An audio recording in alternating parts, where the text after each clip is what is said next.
नमस्कार दोस्तों, स्वागत है मास कॉम मास्टर क्लास में। आज हम बात करेंगे स्वीडन, पोलैंड और इटली का आर्ट सिनेमा। जब हम सिनेमा की बात करते हैं तो अक्सर हमारी सोच हॉलीवुड या बॉलीवुड तक सीमित रह जाती है, लेकिन विश्व सिनेमा की सबसे गहरी और विचारोत्तेजक धाराएं हमें मिलती हैं आर्ट सिनेमा में। आज हम जानेंगे कि कैसे स्वीडन, पोलैंड और इटली जैसे देशों ने आर्ट सिनेमा को एक नई पहचान दी और दुनिया भर के दर्शकों और फिल्मकारों को सोचने पर मजबूर किया। आर्ट सिनेमा यानी ऐसा सिनेमा जो व्यापारिक गणित नहीं बल्कि विचार, भाव और कलात्मक दृष्टि से संचालित होता है। यह सिनेमा गहरे सवाल उठाता है, मनुष्य की चेतना को टटोलता है और समाज के परे जाकर स्व को समझने की कोशिश करता है। विशेषताएं अगर इसकी हम देखें तो धीमी गति, यथार्थ पर आधारित कथानक, खुला अंत, ओपन एंडिंग, दर्शन, सामाजिक यथार्थ और अस्तित्व पर आधारित विषय वस्तु। स्वीडन का नाम लेते ही एक नाम सबसे पहले आता है, इंगामार बेर्गमान, द सेवेंथ सील, 1957। जीवन और मृत्यु के बीच का संवाद, वाइल्ड स्ट्रॉबेरीज, आत्मंथन और समय की उलझनों पर आधारित परसोना, पहचान और रिश्तों की जटिलता। वर्कमैन की फिल्मों में धर्म, अकेलापन, मृत्यु, मौन और अस्तित्व की उलझन प्रमुख विषय रहे।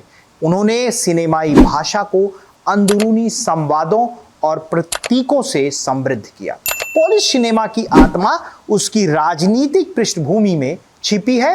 द्वितीय विश्व युद्ध, नाजी कब्जा और फिर साम्यवादी शासन, इसी उथल पुथल के बीच जन्म हुआ आर्ट सिनेमा का।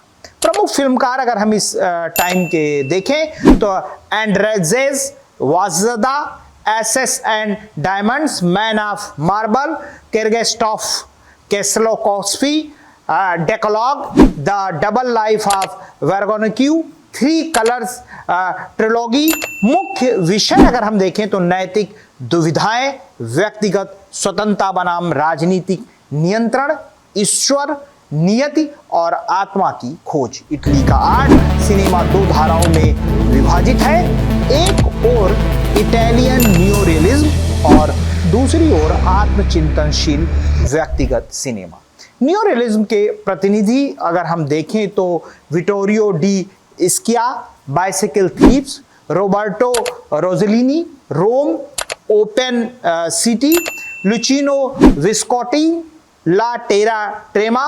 विशेषताएं अगर इसकी हम देखें तो असली लोकेशन, गैर पेशेवर अभिनेता, सामाजिक यथार्थ जैसे गरीबी, बेरोजगारी, युद्ध, आत्मविश्लेषणात्मक सिनेमा की अगर हम बात करें तो Federico Fellini, La Dolce Vita, 8.5 Michelangelo, Antonioni, L'Avventura, blow up.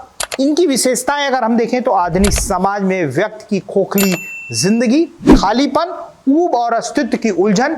इन देशों के आर्ट सिनेमा ने सत्यजीत रे, मृणाल सेन, अडूर गोपाल कृष्णन जैसे भारतीय फिल्मकारों को गहराई से प्रभावित किया। उदाहरण अगर हम देखें तो वर्कमैन की शैली की छाया अरडेर यानी रात्रि या प्रतिद्वंदी जैसी फिल्मों में दिखती है। न्यूरियलिज्म की प्रेरणा पाथेर पांचाली में स्पष्ट है।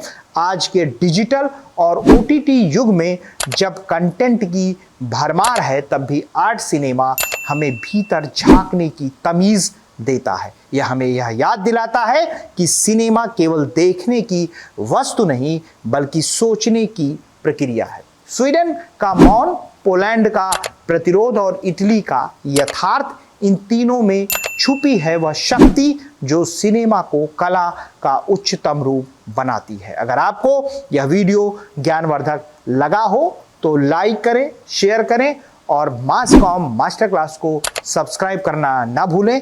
मिलते हैं अगले वीडियो में, तब तक के लिए धन्यवाद। यह वीडियो मास कॉम मास्टर क्लास चैनल के लिए अरविंद फाउंडेशन की ओर से प्रस्तुत किया जा रहा है।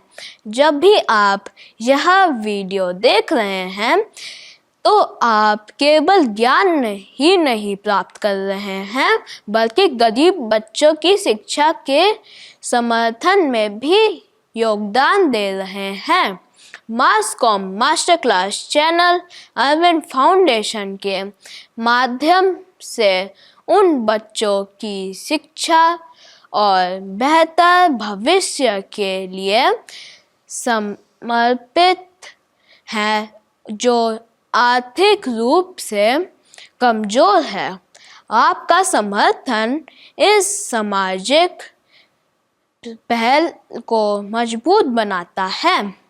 साथ ही ग्रामीण क्षेत्र में उन सभी विद्यार्थियों की कैरियर काउंसलिंग करके उनको सही कोर्स पढ़ने के चुनाव में मदद करता है।